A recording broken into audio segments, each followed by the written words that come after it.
ven huai pastor bia ko san me chin kho pui som di pariat na in swai jeng tu dan pa chu ki no no se kian chi dai ku ka o dan pa ge na lo ku sil ula amin lam no u pitin si nga chwa da thil ki te chu sha ti ro u ama chon moin la sa ula ama fakin sai ro u athian mak ti so thu chu ti ro u amin thiang him chu chuang ro u lai pa so tu te thun tin lom chu lim ro se lai pa le a chak na chu so ula ate chu so fo ro u athian thang ta mi ro nga cha ya u Samuela pakhat na bo sai chang som ani chuti chuan Samuela chuan nu ala a mi ste le sen ni kara chuan apuna hei le chen hilal pan min puya ni di in anminga chuan ebin sar afu a hei le chen hilal pan min puya ni pathian ba ko ni chok cha ya o Hallelujah, lalpa tunong der kan pathian ni mangai tu mangai na ven en ko in kan oma ven huai pastor pial ko san me chin khom pui koi som di pariat na kanina kan tir ni swai china lalpa kan mun na te min su a na le har san na tam takhe on na kho ve la te ila ni mangai na min en ko la min ki tam china bang te hun cha le ni cha te min na pe se la bang te in amasa in lo thu kan si la te lalpa he kan in khom pui hi tu ta kan ron la na ti ra chang hian tharau thiang hi min om pui la lalpa khom pui mang tu te song kan thin lung ngai tua in ni sakin min wa khat la lalpa he le chen hi min swaya mi tam tak te kan thong bol pui ke ni aya chatak tak te lalpa hi ramata iseng to nu a em pha ga ke ni hinu tam min zwa nge ni ti te lalpa kan ngai tu a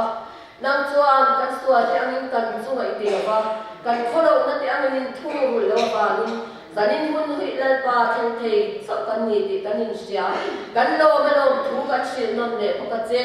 kan sa ba ya thrau thiang min ro khat na min om pui la lalpa sanoi kan ni thrau thiang min om pui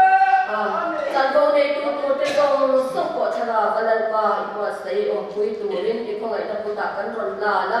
kanin ko pui chu so ga chen tu ko sana te lalpa he ve wai pa so pia ko san chu ko a te har san na lian tham te om na ba i thara thiang ni ma min kai swai min om puya min che tat tu chen i ko ngai na he so ni la li swa bikin kan di la che amen Buka chuan bia siap tu kan so manga wan tu poi mo te chuang nga simi so chuan so nom le nga la bin tua chu na ma tala pon tu te chuan ro ding le ba sila bia si ti so mang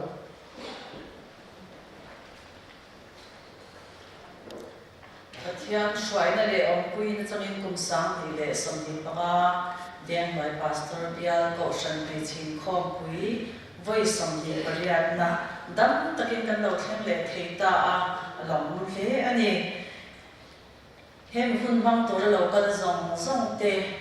tua chung ko shan atanga lo kal te dia chung ko shan sang atanga lo kal te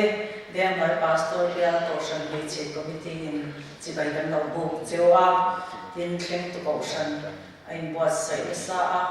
phur tak le in hong takin in khop pui min dong sama kan lom em a hem ti awam o hian tharau lamal som ko kan be sei bok ani kan in khop pui chung hian tual chung ko shan te bial chung ko shan sang te hi zan ina local zong te po nak tu za na te po van tlang pathian bia in khom ani chan do na chuwa chan tu ma in phatsan lova in khoma in joy om tlat turin ka hanien chuwa tharau na som na kan don le don lo po hi ke ma ni ya in ha na chen na oma kan in pe na kan ha tlat na te po hian na oma ni ti kha kan lo she thar le don ya zanin hi kum sang ni le som ni pa bial ko shan ni chi khom pui in khom masak ber ani awangin in her shat tirna lo nei masari la tho me kalau biar tu lo ding mai don ya ex officio member te biar tu pastor la rin tuang te lo ame pro pastor si la rin ruata lo ame upasai za masai lo biar chairman lo ame upa la ro ju biar secretary lo ame Pila Tantuang Bial Bufai Transiak to ex-official member Long Ame PH Lalin Thari Bial Bufai Transiak to Kaushan Committee I Ote Upa DB Bial Puma Centenary Kaushan Committee I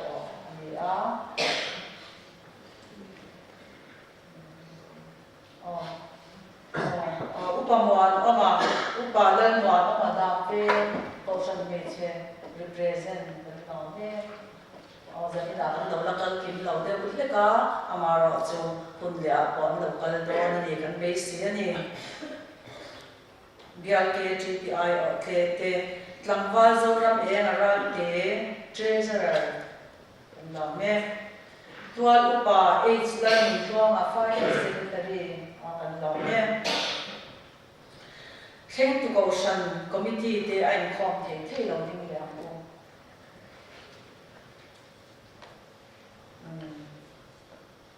ale me te kan tin bai ka nei lawang chumo bial Kaushan me chhwai tu te hi PH learning tuang is ani kan khom in shwai tu bial chairman khomai lo ding se PK Lalbiak Moi Vice Chairman Kumain Lame Secretary Bilal Thani Kania PH Lalin Thari Assistant Secretary PK Moi Treasurer Isa Moi Finance Secretary Committee Member Te Voting Mayam Dia Committee Member Sang Sang Lame Chuang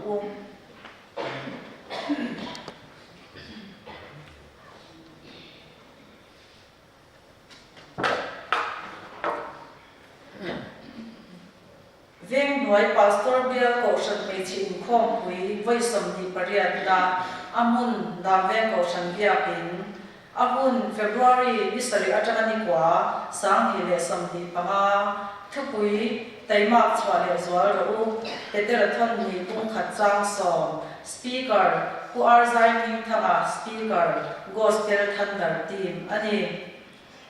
February Bisari Zirtom Nizan in Khom Chan Hundin Dar Le Achan Ve Ani Palai Lam Le Report in Khom Ani Chairman PH Darin Thuangi Chairman Bial Kaushan Bechia Ani Chan Tu Ivandal Thuangi Veng Wai Kaushan Ani Report Kan Ngai Thadon Ni Zatina Hian Bial Chung Kaushan Bechia Secretary Tinhe Na Changin Report Kan Ngai Tha Bial Kaushan Bechia Na Changin report kan ngai thadon bok ani bial Kaushan Bechia Secretary ne atang ti chuan zai pol hi pani le tur base kan ni salem mo pri Kaushan Bechia le veng bai Kaushan Bechia te zai pol ne tura was base ani naptu in rin ni hi dar som le achan le atanga dar ni them ani in khom hi in khom pui ro re le shwai ti thar than ani Chairman PH Larin Thuangi Chairman Bial Kaushan Bechia ani Chan Tu Pilarin Pui Salem Veng ani in than ani awangin ro rel kan zo na hian in than na hun shwai ti thar than na hun kan nei do na Bial to Pastor Larin Thuangi te nin kai shwai don ani recording secretary upalal ro hu Bial secretary ani polling officers te Pro Pastor Sila Remruata, Upasai Zama Sailo, Bial Chairman, Le Koshan Tin, Committee I O Te, Andidon, Ani. In Rindiza, Van Tlang Patian Biak in Kom, he Daruk Le Atsandia, and Tan Le Aga, Chairman Pike, Remoi, Treasurer Bial Koshan Mechia, Ani Aga, Chantu, Bilal Chan Himit, Centenary Koshan, Ani Aga, Zai Paul, Pati Base, Ani A, Salem Vian Koshan Mechia, Le, Centenary Koshan Mechia, Te Atangin Base, Ani, Tusai, PH Garin Tuangi, Chairman Kalswa, Ani Ang. February ni kwa Patian ni Inkom, Vantla Patian Biak Inkom, Chan Hun Hi, Darso Le Achanve, Ani Anga, Chairman Pikelal Biak Moi, Vice Chairman Bial Koshan Mechia, Chan Tu Piarlal Biak Tuangi, Salem Wal Pi Koshan. He Inkom Ahian, Joy Moina, Bial Chung, Koshan Te, Christian chung ko din hunte na in the kan nei china chu ta pakhat na chu chon moi na lan ani dona plan tua pasai za masai lo real chairman ani a zai pol dam ven ko shan me chia thu cha kan ngai tha anga pu ar zai ming tha speaker gospel thunder team ne na changin thu cha kan ngai tha anga chan hu in khom hi lalpa zanria sacrament ani anga chan hun hi dar khat le achan ve ani ang che tu pastor larin thua angem te bial tu pastor ani a zai pol dam ve ko shan zai pol don ani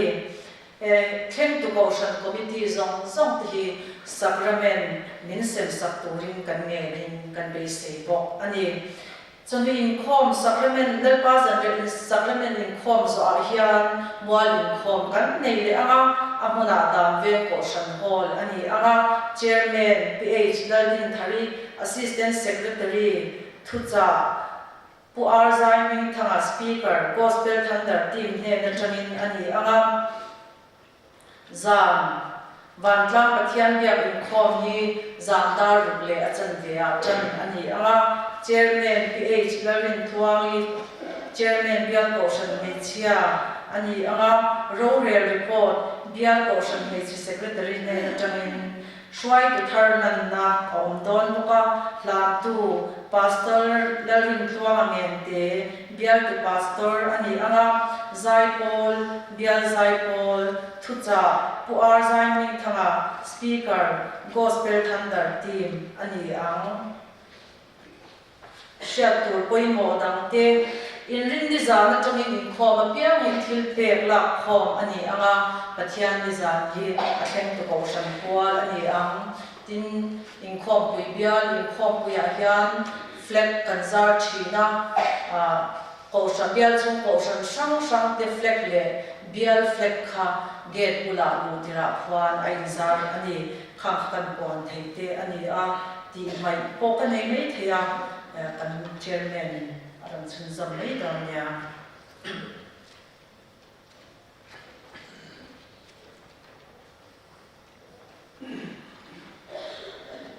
về tuổi pastor Bial của cần bị chế phong quý với số bị đại phá đại na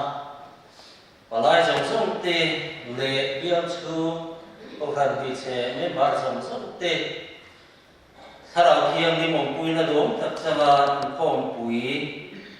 เราเทมตักเละวงตักการอินเด็กอินตุรินเทมตุบุกันชิวันตันวันไปสู่คริสต์อิงินตันโลเจวาจีไปตันโลบุเจวานี่อินเทียนะจุดจ้ามันสวยอีละเบียกินหุ่งเวสตรีเละเบียกินหุ่งให้มีอัจฉริอีละเฮียนินอินเทียนะประกาศเวเดออกมาตีนเบียกินกดสมีจุมาโซนเป็นคอมมิตี้รูมกันที่อ่ะจุดอาชีวะนี่ที่น่าปัจจุบันพวกก็ที่น่าจุดเรียกเรื่องของการคอมมิตี้รูมมองมาจุดอาชีวะอินที่น่าพวกก็ที่เรียกอินไว้ของการโคซีร์ชิมลำปะใส่ดาววันอินที่น่าพวกก็จุดที่จุดกันอินที่น่านี่อันนี้อ่ะการหุ่นมาอินอะไรอาชีพที่เราเรียกว่าจุดอาชีวะ in thian na po luang tak chuanin kan nei tam thei lo ani palai te pon na khian ti kan nei sia tin pona son emo e dam no arsa to thei nia son medical pon oma chu te po chu e kan khadon nia tin in phong pui then hi kan lo ha phel le maya achan chu nama ni kau tangin tuang chung ko khan ten thêm tu ko khan ten tharau lam mo so na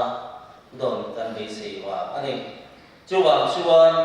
bial chung ko khan me cheme par som sum te in khom pui ngai poi mo a thane ma takaron khom pui turin kan som kan be se ha chebu ani e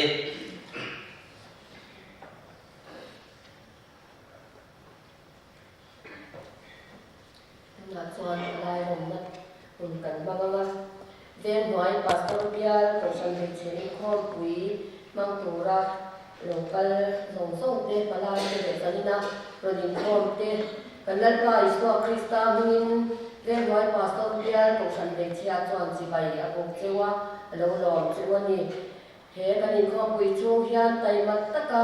in khom turin kan somin kan nen bok chu ani e tiang hi kan program kan dan tu ni sela chan tu pi van gal chuang kan somanga la than christian da bu number som di pangala kan sa aga zai mo solimal pui ko san me chia te kan somang chuan report secretary tin te ne na changa ga ngai kha ko kha da veng ko san me chia kan som sa be ranga veng hnuai centenary yang chuan thì thuộc chung mình dọa chuan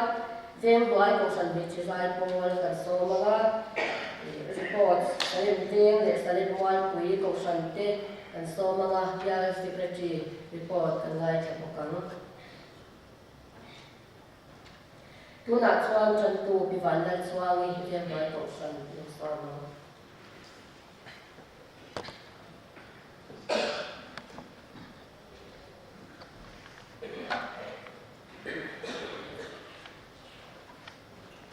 chiaเราให้ถึงว่าเราเทพร้ายวุ้นส่งปฐมเจ้าตกจนถึงเชียงเนี่ยอินเที่ยงในช่วงจังหวะที่ชวนลุงอ้อยอุ้มอามาเนี่ยเองที่ก็มาประทานทำตกระวังเชียการโก้การสนตกระวังเชียอธิเสียจุดที่ชวนหัวไอ้ตะกินและลูกบ้านที่มีจันทร์อยู่ตัวนี้กันหลาวหรือฟังมิสิอินเองมีที่ยังกันที่เชื่อนี่อินเฮาตูปฏิอันทูเราเชื่อตัวเตะเจ้าจูเชื่อเรื่องนะอันว่าหุ่นดานที่ชัวชัวให้ตัวอินอันหุ่นดานเชื่อเราอิสุอาคริสต์จูนี่ไม่นานเนนวุ่นนานเนนกุมขวาปุยนับปางไงเอาฟังฟังตีเด็กกันขอบปุยทุกปุย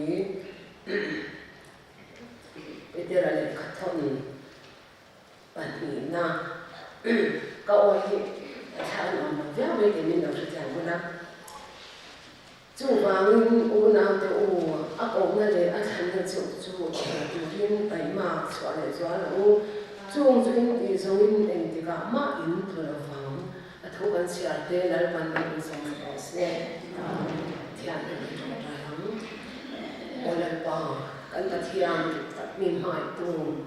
เว้นหายปาสโตเบียร์ก็ฉันมีสิ่งของไปนั่งอยู่จันเบียร์แล้วป่ะอันของไปช่วยส่งแล้วป่ะนั่งมามีน้องปุยละจันทร์สังตุส่งแต่คนอันจันทร์เตะอีโร่ปุยตัวตานะอันที่เชื่อเทนตัวตานเตะแล้วป่ะกันที่สักอินอาเทนดูก็ฉันอะไรขดลางอาเตะเบียร์จู่อาเตะปวดที่น้ำมาหาสันนาเตะเที่ยวเลยว่ากันยังคงปุยที่ไว้ที่เอ็งมาเลยว่าแล้วป่ะหุ่นกันหันเทนตัวตานะเอ็งยองปุยนะอันดีละแล้วป่ะกันปฏิญาณกันทุกปุยแล้วป่ะกันนี่ก็สิร์ตัวแต่บอกกันว่าไอ้ชาติแต่คนเลยมันส่งกันตัวแล้วป่ะอีโกเลยอีทันเด็กนี่มาอีละแล้วป่ะกันปฏิญาณมีเนตตัวฟังเด็กแล้วป่ะนี่สิตัวฟังเด็กดังลำไม่เฉียนเด็กกันนี่ ni ma se na dang lam ve ngai lo ni mi na ne voi na ne kum khwa ko pa ma ren pathian kan pathian ne wangin kan lo thu kan shi che lan ba kan pathian ni mai tu kan in kho pui chu so hian i thara thiang ni na ma ni am pui la lan ba kan ti apiang te in ming ro pui na tur ta na ti thei turin nang ma ni tran pu yang che chu ti min chan dam tu le ni swam ni kan ni che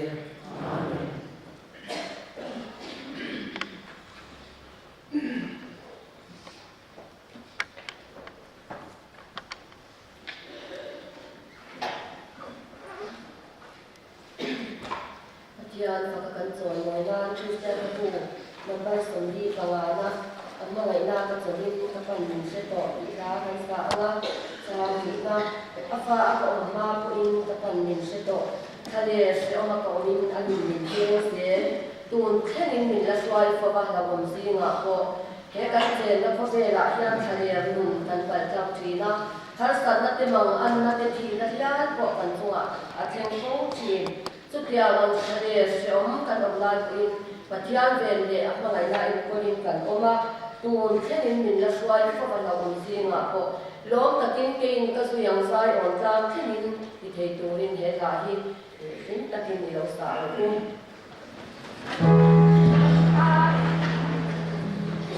Oh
Sai coi sẽ đem mua ăn quý của sản phẩm chia biết sai của mình do đó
cậu sản mình chia tê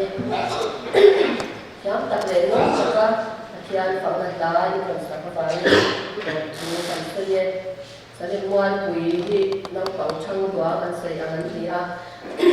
trong đó thế mà là khi nào cho cần biết chú cậu sản tinh thần cần đặt được lâu thế mấy thiền thì tính ăn tiệc nhá là gan sắp tất kỳ lần vòng vòng này thì ăn vòng đêm thì thế là rồi cũng tập mấyวันนี้ดูหนักส่วนreport secretary report กันงานขาละเที่ยงตู่กบสันจังอินกันโซมาละดาวเวียนกบสันเลีย secretary กันโซมาละตะสมนันเลี้ยงงานมาพิมพ์เวียนไว้เซ็นตินารีกบสันอย่างส่วนเป็นตัวกินกันอยู่ไปเสียไม่โดนยาดาวเวียนกบสันเลีย secretary โซมา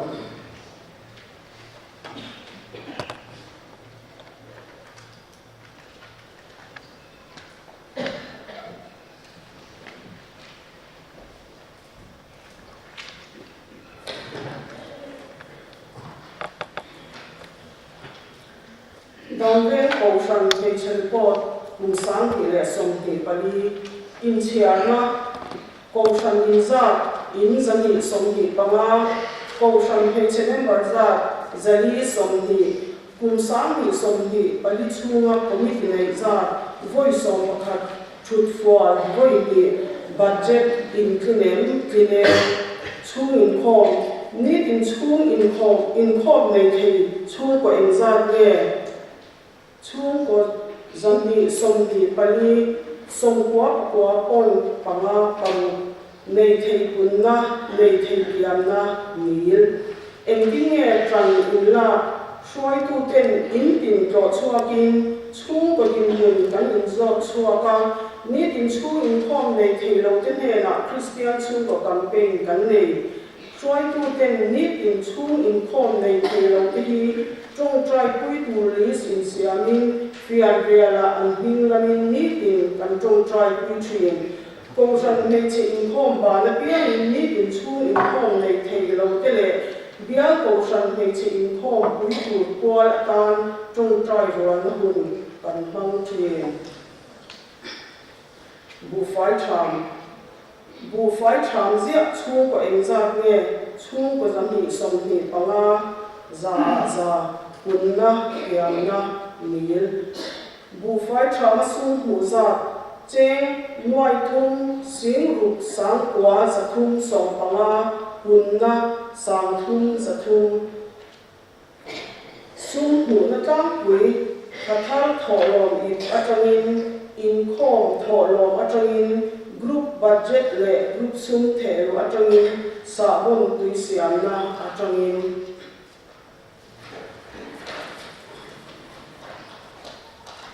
ซุ่มดินหุ่น opening balance น้อยดีสินสริสังทุ่งจักวาสมงาปกวาซุ่มลาหูจงเจงน้อยหูสินขัดสังเรียดจันีเบลคอม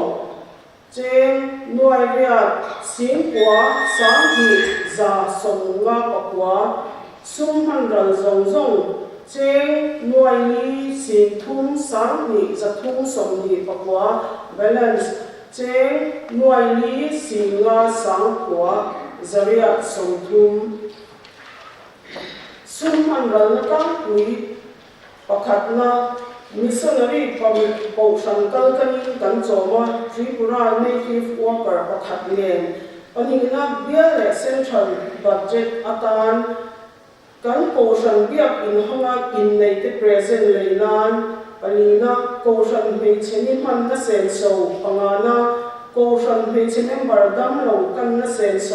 ปรุกนะโกชันเฮเชนิมบาร์ไบเบิลเชียชวบเตโลมันเลยนะปัสรีนะบูไฟชามคงพูเตโลมันเลยนะปริยัตนะโกชันเบียบอินทาร์สักนะอัตราขัดิน recurring deposit account นะเจนสังวากันดาปกวานะถ้าจินนั่นแหละโควิดเอเล็กอินเซนโซเลสเตชันนารีอาตานโซนักโกชันเฮเชนิมบาร์ที่เตกวางจังปังปาร์ดาตูเลยนะโซปขัดนะโกชันเฮเชฟีเมล voice uniform เลยนะโซปันดีนะเยลติพาสตอร์ Reverend van ngolo a pension a chuak tu thana thu pe chen sing khat som pathuna women center a man tu 13 call leinan bia treasurer kaltangin chen sang khat sanga pe ani pathian biak in khom tin lim tlam pui ko san de chi in khoma member som thum banga atang som li banga vel kan in khom thin in khom program tlam pui te chong chai wa le bil soi thusil in khom ram thar kwal in khom group in khom san Bible please booklet le central atanga kan hu te zil ho na sulfat ta zil le sulfazil in khom kan nei thin group thuma in siam in khom apiang in group in siam na kan nei thina ko san thurin kan chia wa thin bo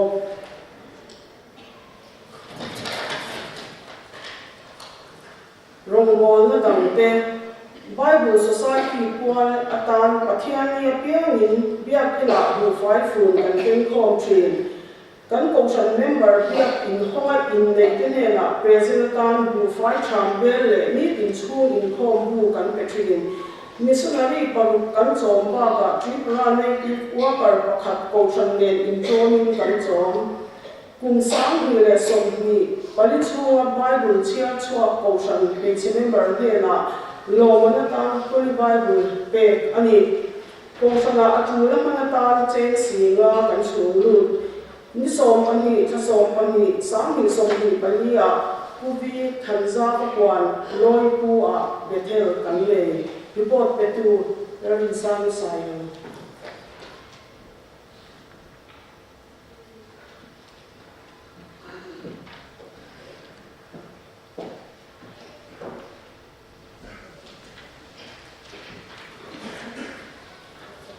Then my pastoral Goshan Nature Report. Then my Goshan Nature Report sang ni som pali. Pakatla insiala ayan Goshan Zati Zatum Somli Pakat Ania Goshan Nature Marza Zama Som Sari Ani. Kung sang ni som pali chua komit kinai zati voi tua ania thut kwa voi di ani. Chuan budget thi kan thina kan phum lawa kan den nani panina a chung khom ni tin chung khom nei te chung ko za thi zatum som thum par ani a za de la som ko paria ko in panga pathum ani nei te kun na ni paria kiam na om lo panina engtinge kan in lak ya han pathian ni voi ni na kaya ni tin chung khom nei te ro te kwal kan trong trai thina tin ko san me chen kho ma an kwani kan trong trai bok thina tin committee member te in sem darin chung khom nei te lo te na campaign kan nei thina ni pathum na bo fai tham ja chung kwa kha zathum som li pakhat za ania apun na hi pathu in thum ani kyam na om lo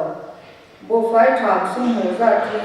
cheng loi nga sing sari sang ka zathum le cheng nga ni a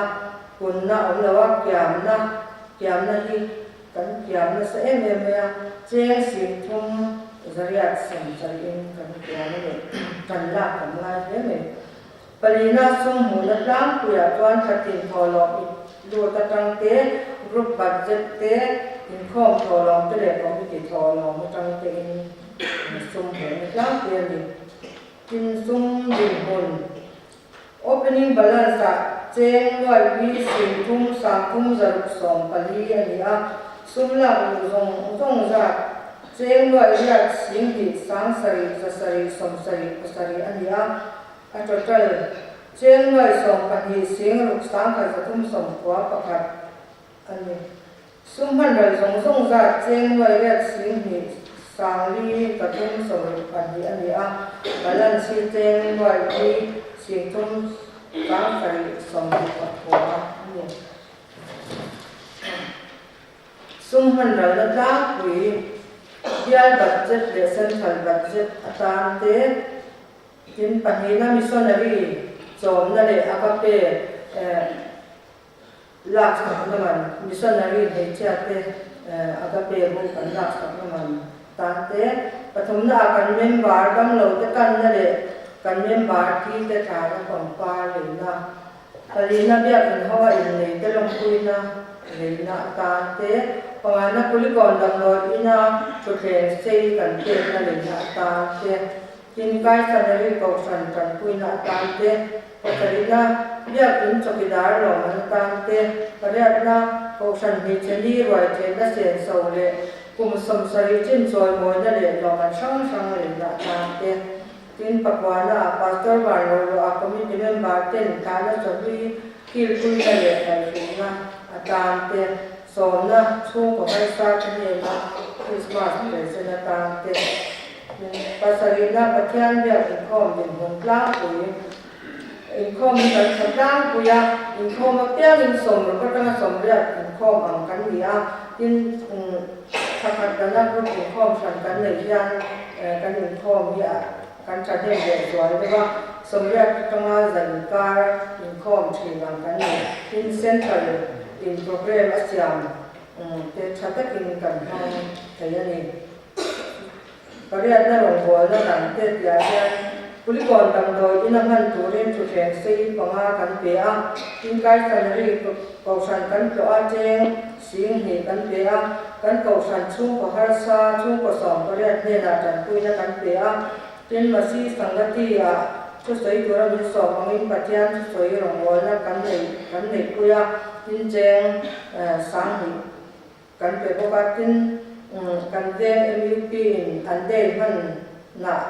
zaya rongwal tura min som angin female voice te an zaya poi sakai chen sang hi kan peten bokani khati thong ka report te te ni a report pe tu kele continue he mai ko san ni secretary kan ye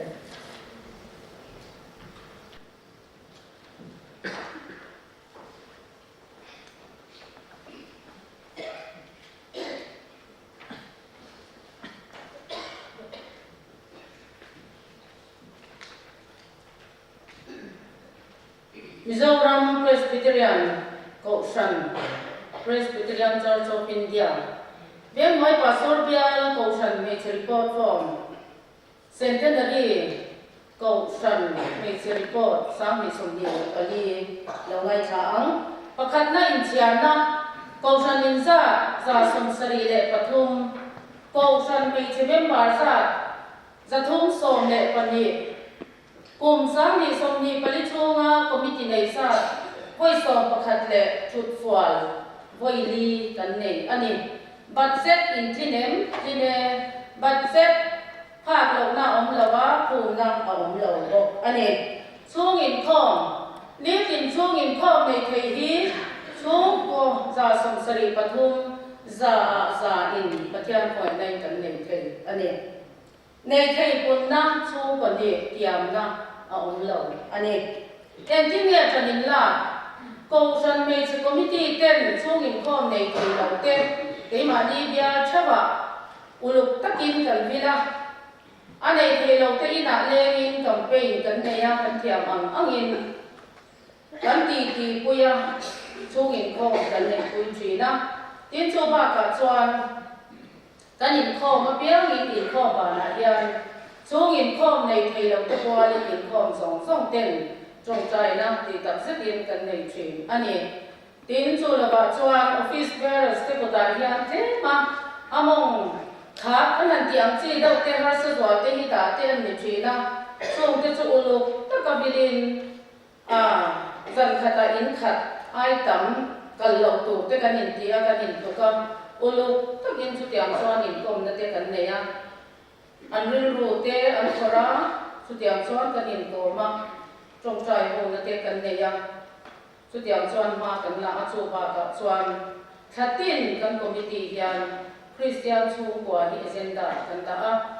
cần biao chết chắc lộng đàn thế cần report ta, chúa lệ tra committee là tiếng in, uluk tất in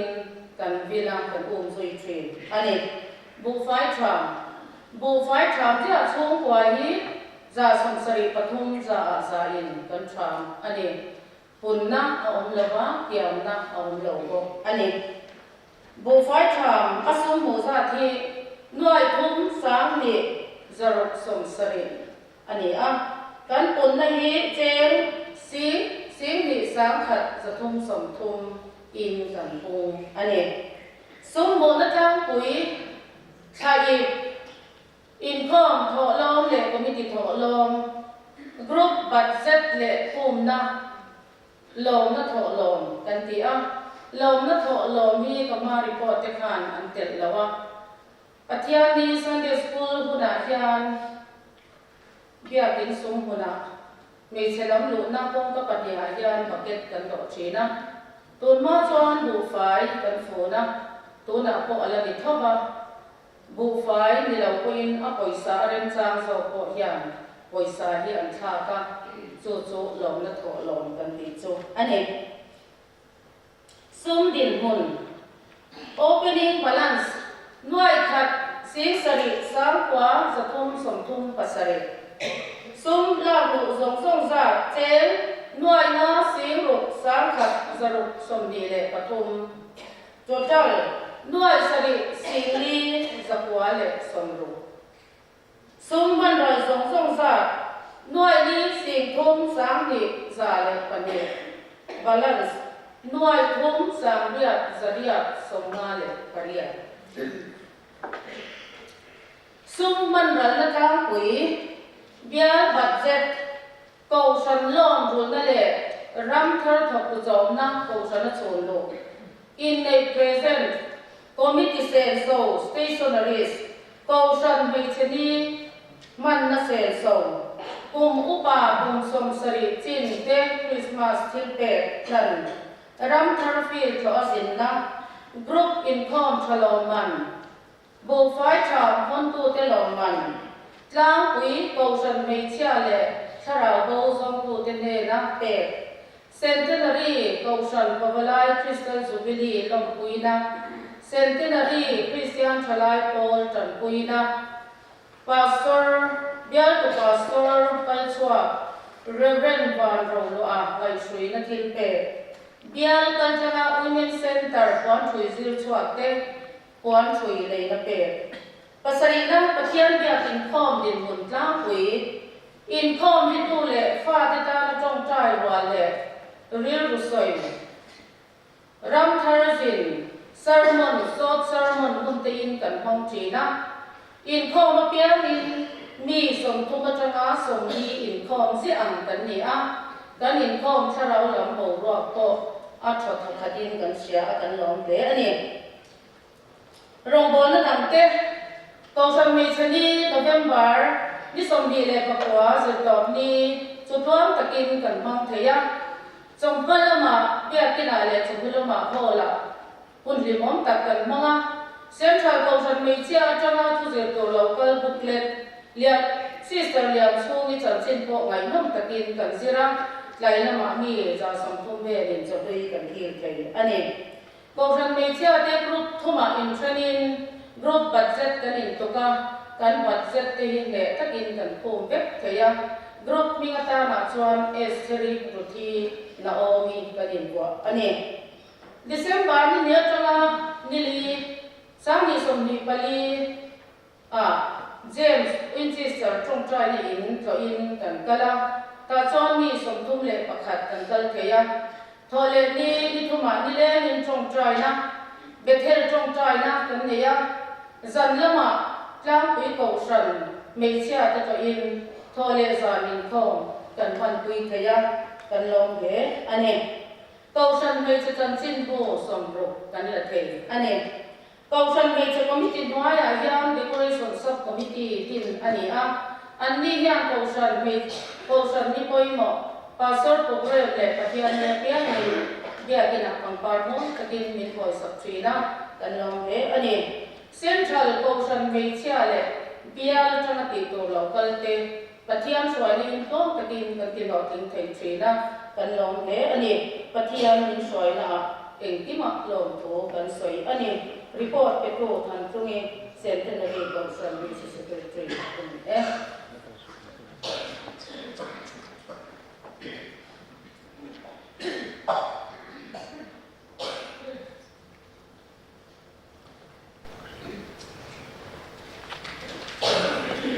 tuột lại nồng tắc cần hai cả thế tôi đã cho riêng gói một phần để chiên dài đôi sơ lên làm phẳng là ra đi qua sạch kia cái này nó sơ mắng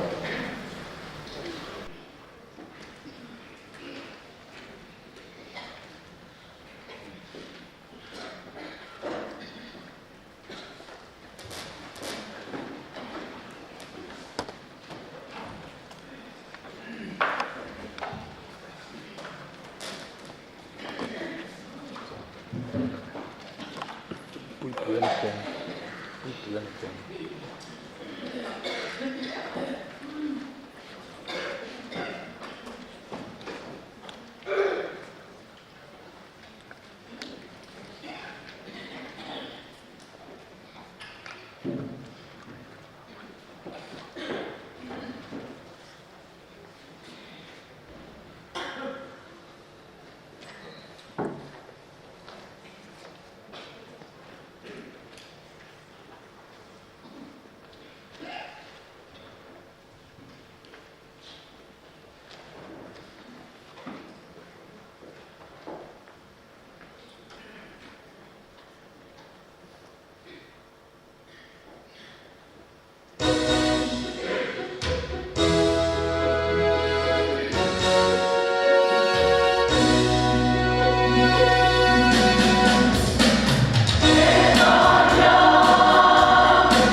Về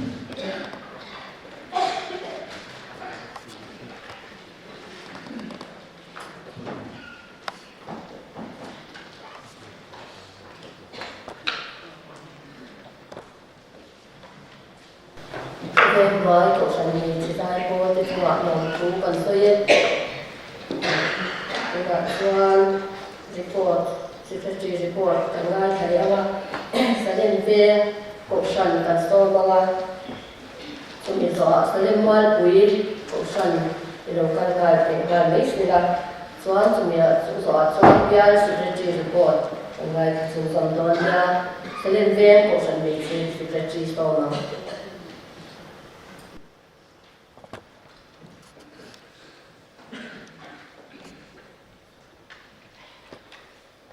Selen veng ko shan me che report sang hi so hi pali pakhat na in chiana ko shan inzat zanga som pariat ko shan me che member zat rakwa som sari pali kum sang hi som hi pali chunga committee nei za nei som patni thufwan voi kwa ne budget in kinem ti hi tine phak lo na khung na ông lâu chung in khom nít in chung in khom này thì chung có ra zanga som di pasari nia za som qua paru coin khung dia ani nei thei pun na hi chung có som di pasari kiam na ông lâu em tin nghe chân là câu chuyện Christian chung của committee tu này trong có biên campaign chúng nhị này ani a câu chuyện này sẽ committee tên hay mi ba cả hiện mà ni bia chua thì trong chuyện mà em tập chiến này bu phải chọn chuyện chung của gia em gia này gia nga xong một bariat giá un chọn này punna in chung của xong tỷ lệ pasari mà kiam na ông lâu này bu phải chọn mà sung của gia trên nuôi việt sinh sari sáng quá dân sống punna trên sinh đi sáng việt sống quá kiam na ông lâu sung mu na la quý khatin tholom ít lệ in khom tholom trong te group budget lệ group tin ten kum to pa sung an chun lo trong te lệ mi chaten ngai te thil pe kan do trong te in ani sung din hun opening balance ten nuôi thum sin kwa sanga somdi pakhat sung la lu zong sung za trên nuôi sari si rục sang rục za suma vain trên nuôi som pakhat si rục sang khat za som kwa pakhat sumban ral zong zong za trên nuôi rục sin thum sang di sari som thum pakhat balance trên nuôi nga sin di sang rục zali som rục sumban ral tang quý central bial budget te biak in kan câu chuyện biak in budget le câu chuyện golden jubilee budget tan te missionary job na tan bial câu chuyện me che in khom pui kan chen na tan te kan câu chuyện ni ko ra le ruam chua thal pang par te me che ni le kan câu chuyện ni biak in hoa in nei lom pui na te mấy thứ này là group giàn mình na te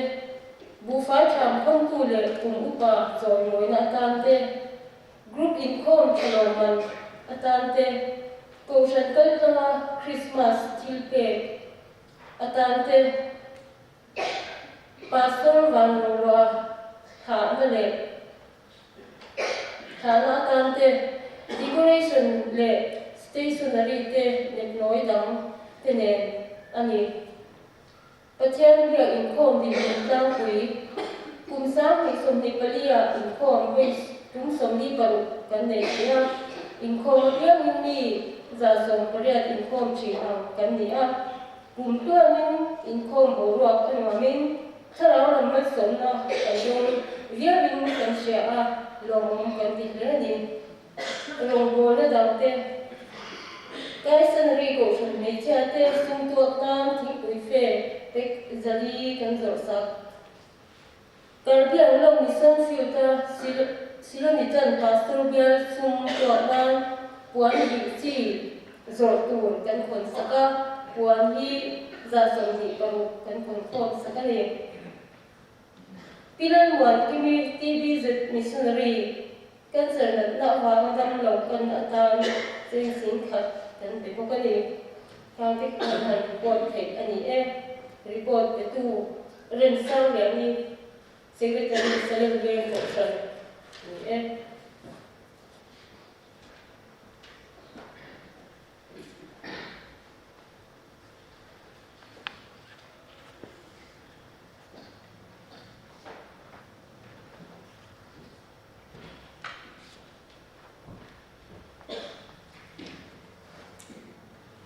Salim Moore Pui Kaushan Page Report Sami Sumbi Pali Pakatna Inchiala Kaushan Inza Sumgok Pakwa Kaushan Page Member Sa Zahni Sumriya Kum Sami Sumbi Pali Tsuma Committee Neza Hoi Sum Pati Dia Budget in Kinem Tine Pati Na Tsung in Kom ni tin chung in khom nei thei chung ko za som thum pakwa som riat pati person ani nei thei punna som chung ko som thum engkin nge tanin la tia hian Christian chung ko committee penen tang ko pin thatin zir ton ni zan thum na Christian chung ko kwal campaign kan nei thina Nimal ina kan kala trong trai na le sharing te kan neya tikan kan kausan in nasatakin kan neya ni thole ni zana kan in khom zana chu tin in khom nei lo nei thelo te kwanin trong trai wana kan nei thina tin kan kausan kan van neya pen lut te kan nga khang pen lut te kha kan lo to chuan thin bok ani Hemi Christian chung got te na hian kan kausan ki bialan koin kan thiam le a thei top kan chwa zel dona kan larong kham bek dona ni ti kha hilo sia sakula kan kausan in sia tek to kha tin bu fai chang chung changa hian bu fai chang sia chung koin sa ne ti a chuan za som ru pakwa za in kan chama chung ko som thumin kan punga bu fai cham asum ho za ti cheng ngoi ni sing ruk sang ruk zariat somnga ani sum punna chung ko som thum ti kan ti hian kan lo tia he kan ko san ano kan sia ano lam chang be ka tia hemi kan report ti kan ka duai alo fel lo de ti ka in lo sia sa ko nei ula sum ban na tlang pui sum mu na tlang pui ya chuan pakhat na chuan in khom tholom pani na chuan committee tholom pathum na chuan thait pali na chuan sabon tui siam pali pangana in cheina puan bi chi zor na re paruk na group budget le an khun na sum din mun pakhat na opening balance che noi khat sing ni sang ni zasari somsari pani na sum la lu som song za che noi sari sing ria sathum songa a khoya bel khom che noi ria sing ni sang thum za som ni pani sum ban ral na zong zong za che noi nga sing li sang li zanga som ni pani balance che noi ni sing sari sang ria zaru summan na tlang pui bial budget chatin ko shana chulu chatin ko shana hiam che sanga kan chulu thina tun kan in khom pui zo tang hi chuan che sang ring kan chung ta don ni missionary chomna ko shan pavalai in to khom pui nan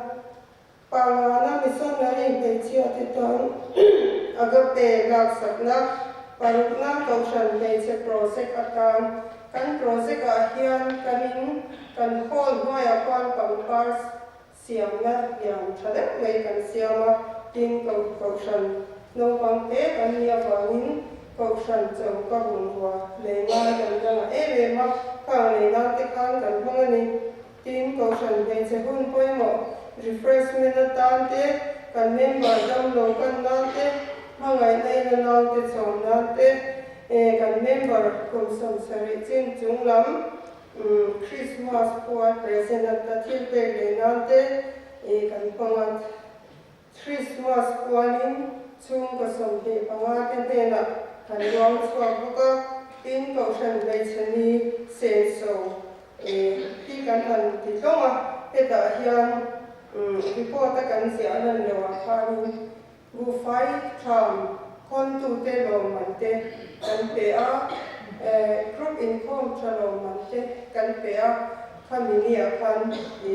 na satakin kanin ti hima ka khatia ma khani kan mangani tin kan member kali bible church wa pe lo man leina John stationery te women center country call biang kalkana kan pe te tin pangpar sub committee te pangparan leina le kan biang to pastor thana te ani pasari na pathian biang income din mutla pui kausan beche income hun pa laya kan income biang le central program te kan dilo tin thea kan income za na piang in turin kan chia chua thina tin kan turin chia chua i aten chuan kan bai ha ya to ni ta thar re ro soi zan ki lo chu income danga sarman income nan kan ponga kan ne bara tanga tin income hi kan thakha le ani rongbol na dangte member to chwana kan neya hemi member kan to chwai anwam kan ti khop leya ko ta sa na thang mong le to ba te kan kala kan lim thei le to ka tin ro se tiom ka lo me te ya kan le lo ka ho to chwa pu yan chen wa lo ni ti le ko chuan kum sang ni som ni palia kausan le chiate avoi khatna tan group nia rebeki le ruti group a kanin chena anwa kan ti meya member kan ten tharte kanin chu vera thina ni ti kan kun di mo tak kan hanga tin kan kausan yami ruam chuak lo kwang chunga pangpa kan da a Christmas puanin bông mua kan ti meya chuta chuan kan mi tela ti chuan kausan a man tur chau ka pun tel kan mi bok ani khati zong kha ka report te chu ani report te tu zero pui secretary Salemon pui kausan me chia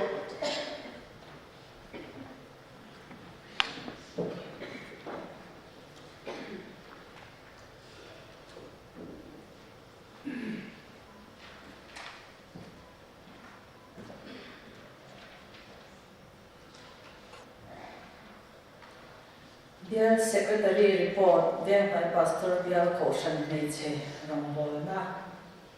committee member samni panga kan ni a kumsang ni le samni palichung hian committee voice ali kan ni ani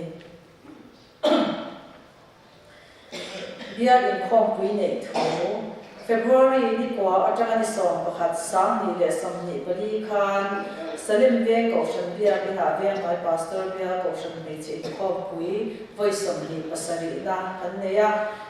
in khom pui thupuya hian achwa pian in dalpa chwang ro se korin thon khat bung khat chang samthum pakhat ti ani speaker a pirun ran sang ral te ani a thupui hi wan tlang pathian biya in khom tum thum le mual in khoma ngai tha ani a speaker ne da tangin thu sai nu tak mai kan ngai thachina tharau lam bo ro ko atha in kan dok tlang le ani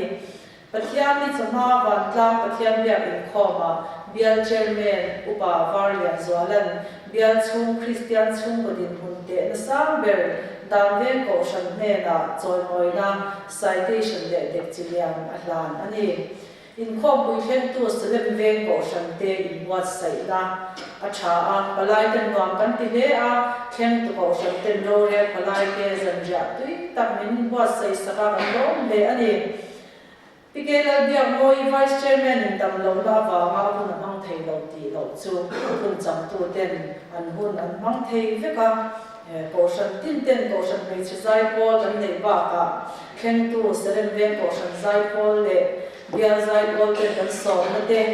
min ti lo tin sa wa an lo ang kan ti le a in khop wi hin takin kan mang zo thea pathian chuwa kan lom le ani bial budget kum sam ni le som ni pali samdi banga atan bial budget cheng noi ni singa sam ni za sari ruangan ani a kaushan tin tin hetiang hian kan tho ven noi cheng sing ruk sanga za sari selem ven cheng sing ruk sang li le som thum dam ven cheng singa sang sari centenary cheng sing thum sang kwa zaria selem mol pui cheng sing ni sang li za sari Central chung le thorom ti sam tene kum sam ni le som ni pali atang sam ni panga budget cheng roi bi singa sa ni za sari kan tla theya alom le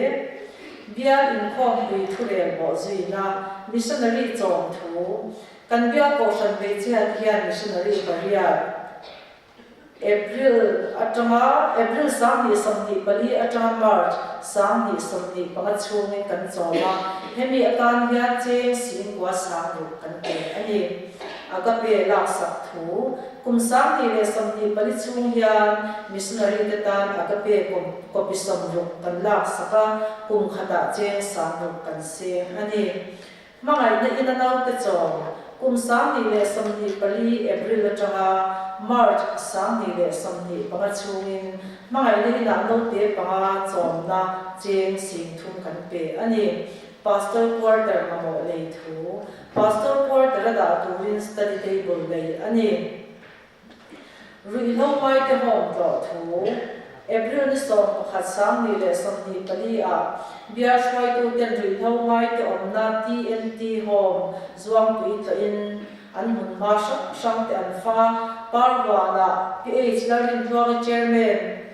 bial mei chia in thu sai te tong chai na hun te amanga hom chan pui na hian cheng sing ni le sa ma man hu hem ni kan pe ani bu fai bek nga dal bek ni tel case khat nutella bek khat alu bek khat purun sen case so biscuit case khat fruity case khat ani ram thar fil plot thu November ni ya ta changani son sam ni le som ni pali a marpar not ko shan chu bial ko shan me chia ten to ani a bial office bearer te ba ka ko shan tin na changa mi pali kal tur ruam man ani a amaro chu an zawai mi so pakwa cha kan kal thea upatham lungwa na salem wal mi ko shan in ho thea an lo be mani pathian om pui na le ve ni na ro pui tak changin kan tlo te nen hun ni mom tak mangin pathian na tholo pui tak kan changa ro pui kan tak zetani bial wa in bible quiz sam ni le som ni pali pui thing Sunday school zilai isaya kum som ni atanga som ru paru mangin siam ani a question paper te hi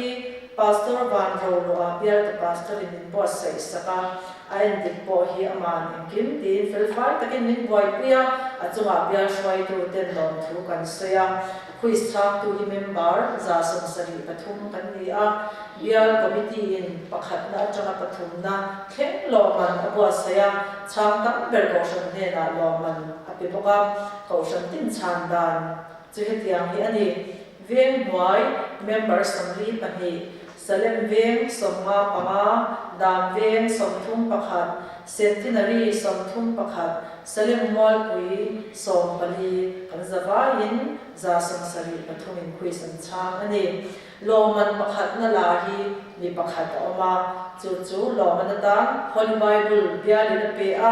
loman pani na lahi member pakwa an oma loman atan labu pe ani a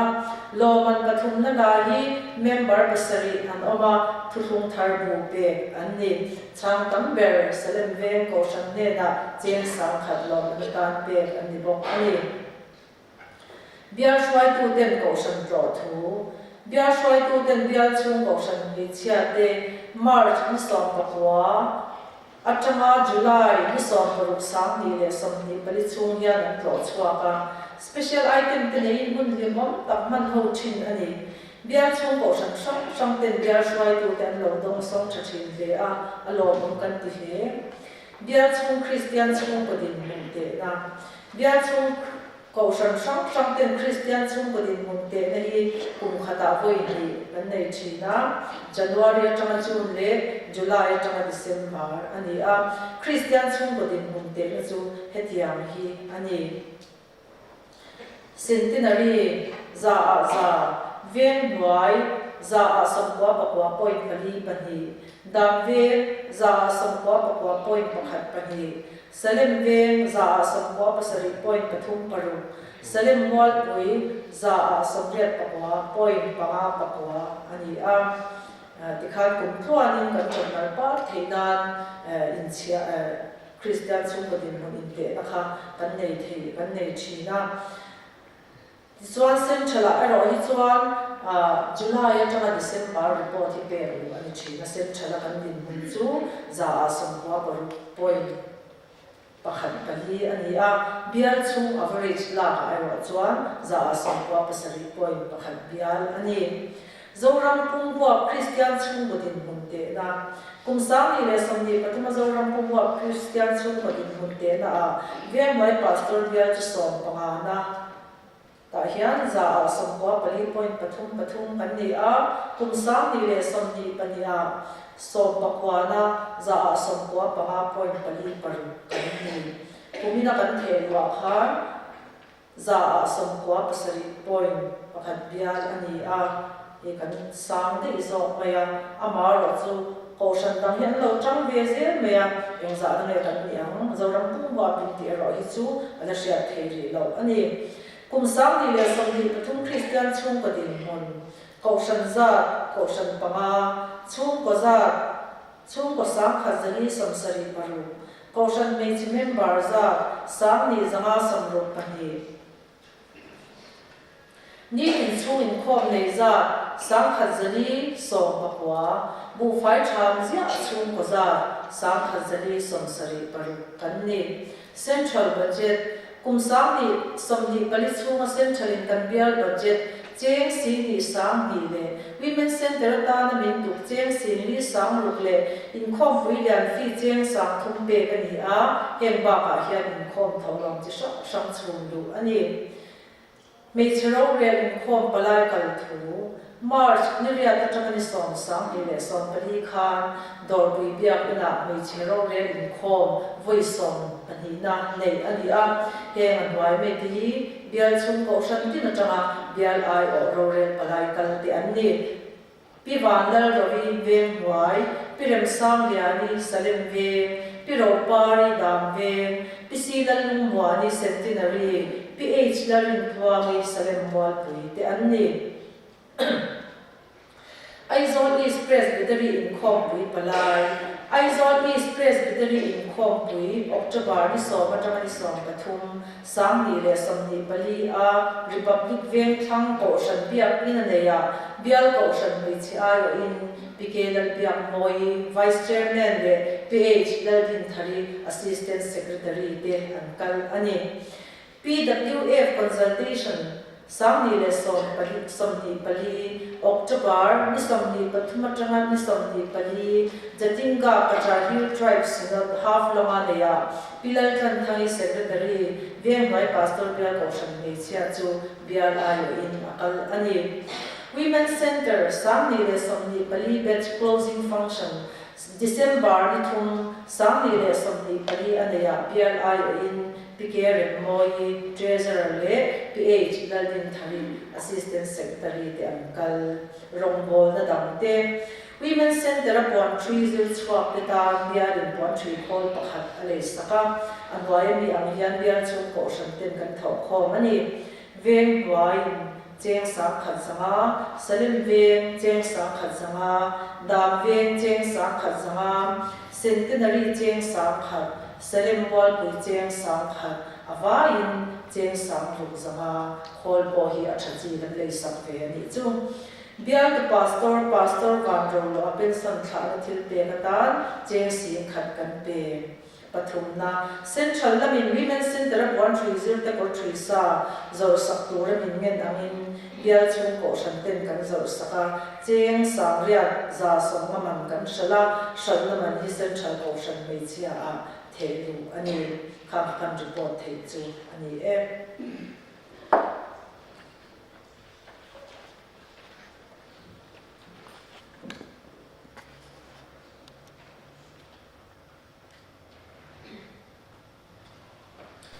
hôm thế này cuộc sống tin thì cái report cái này khác ta cái trong khan